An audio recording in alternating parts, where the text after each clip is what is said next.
Welcome to Stardust Stereo. I'm Parker McPhinney. I'm your host. Today's the 20th of November, year 2025. Today we're going to talk about the new moon in Scorpio. It occurred yesterday, the 19th, at 10:46 p.m. Pacific Standard Time. If you live on the East Coast, it would have happened at 1:46 a.m. And we are happy about this new moon. We are. Because it's a new cycle. It's about rebirth. It's going to bring to light through women's power, female energy, yin energy. Men have yin energy too. But the yin energy overshadows the yang. It's a new moon. The zodiac placement was 28 degrees Scorpio and 11 minutes arc. Mercury is retrograde in the new moon chart, exactly conjunct the moon and the sun. And Venus is not far behind at 16 degrees Scorpio. This new moon in Scorpio is a grand trine and a very specific trine with Neptune, because Neptune is at 29 degrees. So layman's terms of all this means, through digging deep, you rebirth, you bring to light a lot of elements within yourself and your potential, and certainly scandals will be in the news as they are.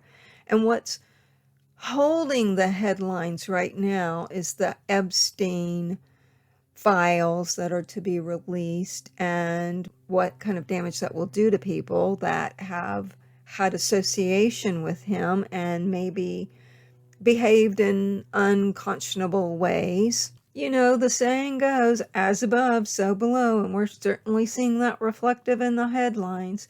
I would like to add that this new moon in the chart has as the ruler of Scorpio, Pluto, of course, but the older ruler, the co-ruler, is Mars. Mars is at 11 degrees Sagittarius. That has an influence on the global stage. So we're going to see many scandals. Some scandals will have to do with the sexual misuse of energy, money misuse, just power grabs, that kind of thing. But it's not all doomed to the negative energy of Scorpio. Scorpio is known to be quite obsessive, quite ruthless, can be. And on the positive side, it's determined to reach its goals. So if it has positive goals, there is no switching lanes in the middle of the journey to the destination. It is one pointed focus in what one wishes to achieve. Some people that are in the headlines might give a good example of how astrology works, how we see astrology in action. So today is former President Joe Biden's birthday, and also the widow Erica Kirk, both born on the 20th today, and they both have certainly had rebirths. This is all about transcendence. Scorpio is about transcendence. I am not making light of this suffering and struggles that either of these persons have had.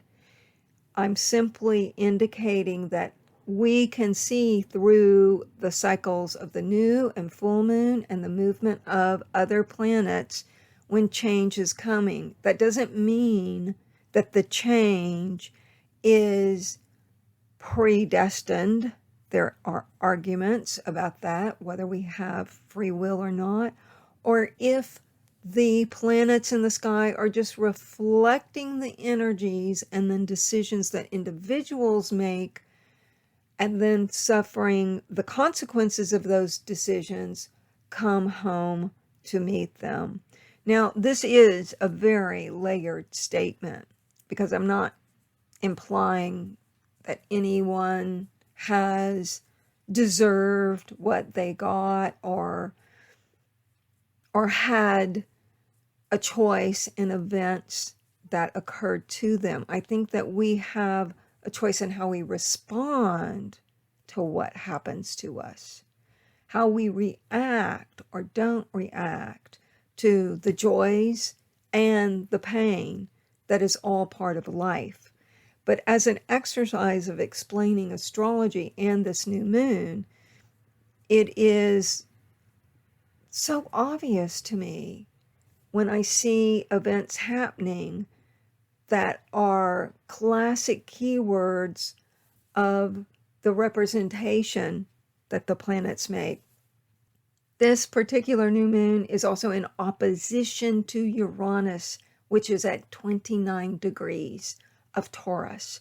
And whenever your sun sign is opposite Uranus, if you're born that way or it's through a transit, it indicates big shifts. Now, Scorpio, like I said, doesn't like to change lanes. Once it makes its mind up about something, all systems go toward that something, whatever it is. But Uranus in the sky in opposition to the Mercury, Sun, and Moon in Scorpio does indicate that a side detour may have happened and new focus may come from that side detour. Scorpio is a water sign. Have you ever carried a couple of gallons of water up a hill? It's heavy. And Scorpio is known for its intensity, being very much the detective, a great researcher. And by the way, there's been more presidents that have been born under the sign of Scorpio than any other zodiac placement. The greatest thing we can do is take the positive traits of each and every sign and use them to transcend and grow, become more than we ever thought we could. And unfortunately, it's often through suffering that we discover what we're made of. I want to use another example.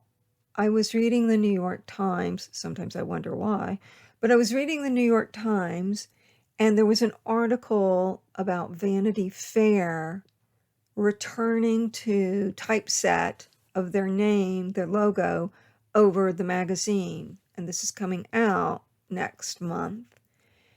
And it's a cover of actors. It's an all-male cover, which they've done before. It's a beautiful shot of beautiful men and men who are accomplished in their particular field. None are of my generation, and I have to be honest, I didn't know any of these actors or these creative people. I did a little research. I was looking up Jeremy Allen White.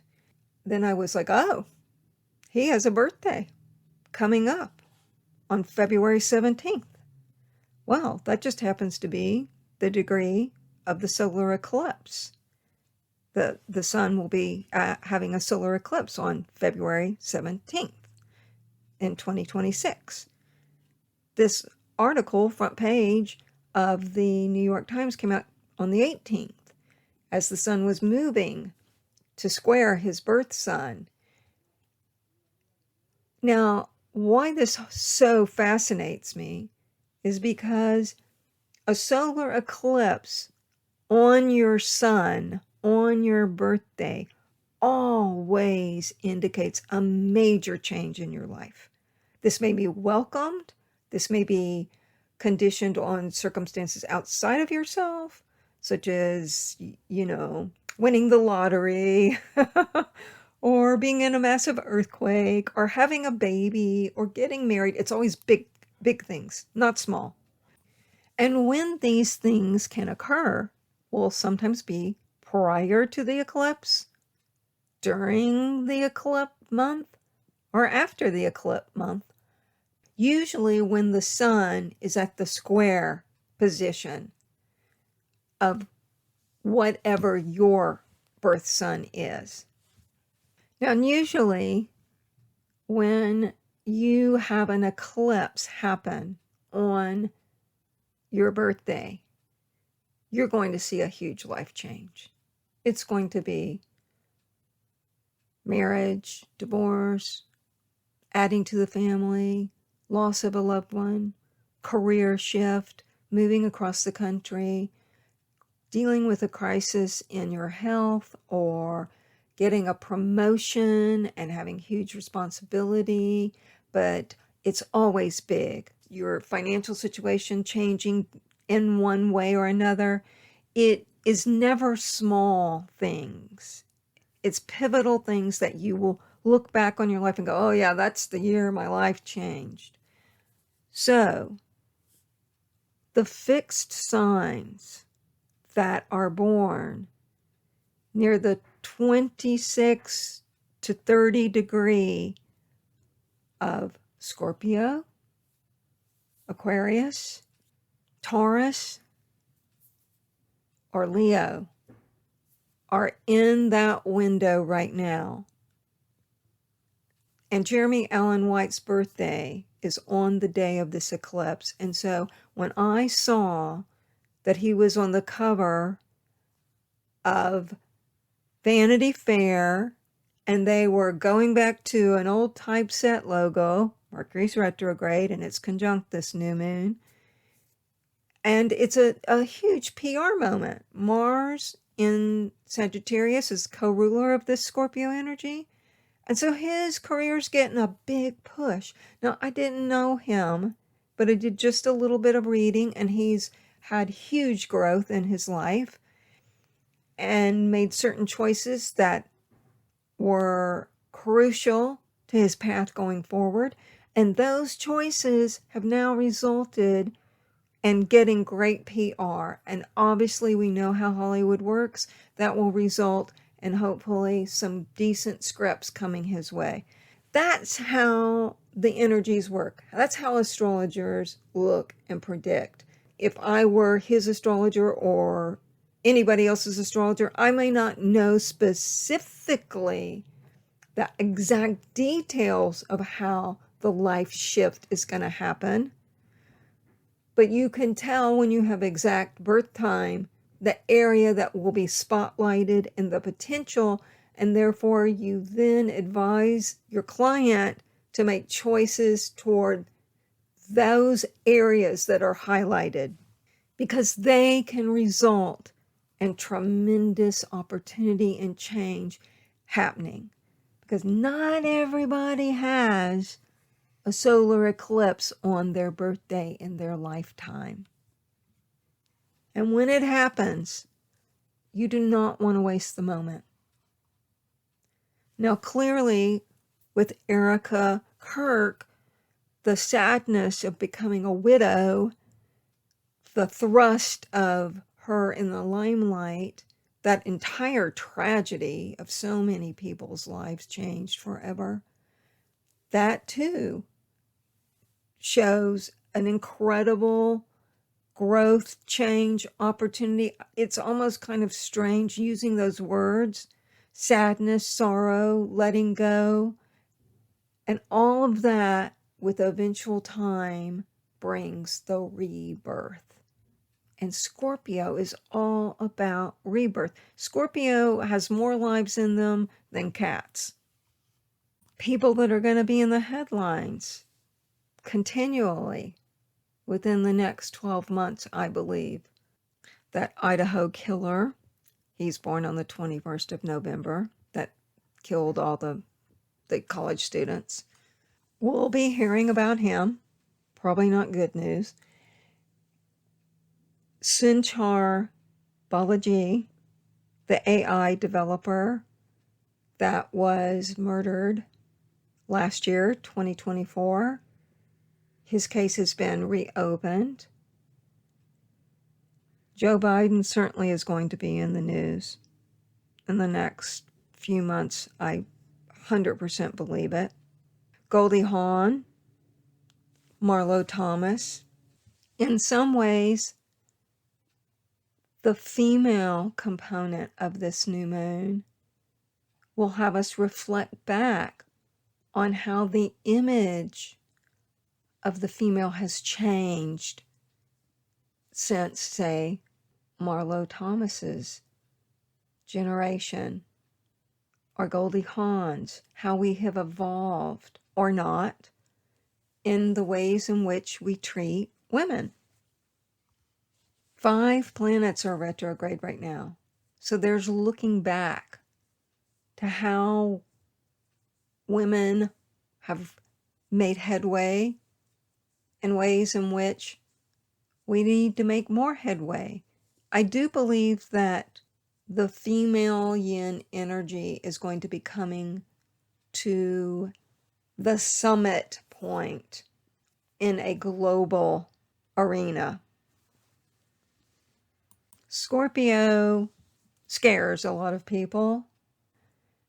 I believe it's because there's no shades of gray with Scorpio. It's black, white, all or nothing. Don't waste my time.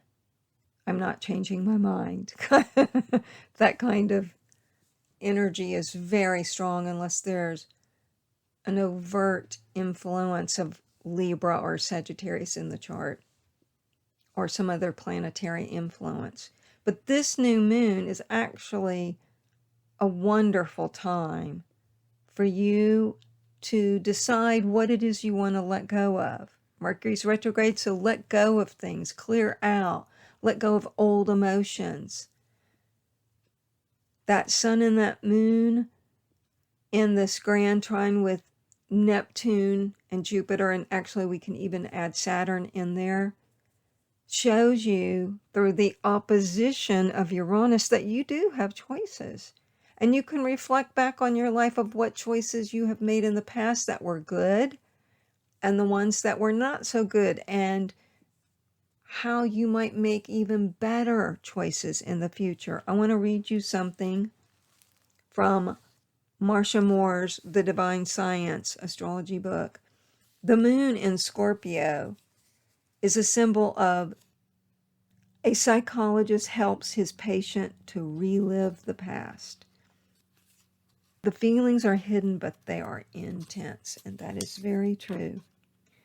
The sun in Scorpio, lava from an erupting volcano flows hissing into the sea. The power of the individual manifests through regeneration. I can attest that both of those statements are absolutely spot on. Rebirth is happening every second in our life. We see it all around us in nature. We see it through the seasons, but you can see it in shorter periods as well. And Scorpio signifies how we utilize what has to be let go or buried, but we can take nourishment from things that we have learned and become wiser through the process of observing or having direct experience of. Scorpio's about transcending.